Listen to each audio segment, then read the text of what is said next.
Every project starts with an idea and ends with realizing the idea's intent.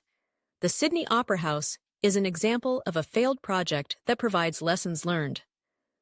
A lesson in project failure. After looking at it, you can't tell, but the Sydney Opera House is a study of failed projects. Its initial plan included a 4-year timeline and an AUD 7 million project budget, but it took AUD 102 million and was completed in 14 years. The final product, fortunately, exceeded the expectations of the stakeholders, which dealt with the high cost. The project failed because due to not following proper accounting and project management processes. Lack of resource planning.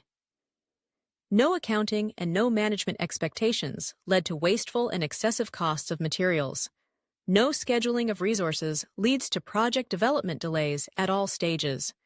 What were the circumstances that the Australian government conducted a contest in 1957 for the selection of an architect who would design the Opera House? The main focus was to show Australia's technical and creative capacities, and it did not set parameters on construction timeline. In 1958, Jorn Utzon, the person who won the competition, presented his book for the project, which included details about the elements, reports, and designs. Utzon stated that he did not complete the design, but the client wanted to begin the project work immediately. Things became worse from there, which led to a debacle over time. No defined leadership or project plan. The project started with no final plans, and the client changed the plan for the floor from 2 to 4 theaters after the start of the construction. Increasing the chaos was the absence of a project manager. A partnership between the engineer and Utzon handled project management. Since every team member from management had varying perspectives and goals from each other, it was expected not to find a consensus between them. No defined budget. The project had no final design, and hence it was hard to know about the project cost. At the beginning of the project, costs started escalating, first due to change order, and then due to the wrong site surveys. The budget went high, and Utzon's vision categorized the project into 3 parts, i.e., the outer shell, the podium, and the windows and interiors. No set timeline. The project's first phase was not completed after 7 years of starting the work and 4 years after the planned completion date. Utzon left the project out of frustration and took his plans and designs with him. The next project phase required a new plan. The project budget for construction increased to AUD 85 million, common causes of failed projects.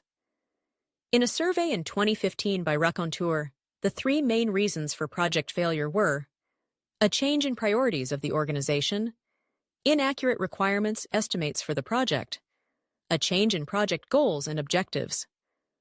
The CTO of Bell Integration, Andy Soanes, commented that modifying or adding features, shifting deadlines, and risks are the main reasons for escalating costs and cost overruns. Technology resolves the issue. The project professionals of today have technology to prevent time and resource challenges. Tools designed for the management, such as subcontractors, can help avoid missing details. Perhaps if the project stakeholders in Australia had access to today's software, they would have been able to enjoy the Opera House a decade earlier. Lessons from Sydney Opera House. FAQs. Is the Sydney Opera House a successful project? The project cost at completion was $102 million in 1973. Project management experts say the construction is an example of bad project management. How is the Sydney Opera House innovative? The project was the focus of architectural innovations, including the use of computers for calculation of loads and stresses on the curved roofs. How did scope changes impact the Sydney Opera House project? The project suffered from a lack of defined scope, leading to cost overruns and design changes. A thoroughly defined scope is crucial to prevent scope creep and set expectations. The project also encountered financial and technical risks. What were the objectives of the Sydney Opera House project? The project promotes sustainable management of resources, plans to be a plastic-free venue by 2023, and enhances biodiversity.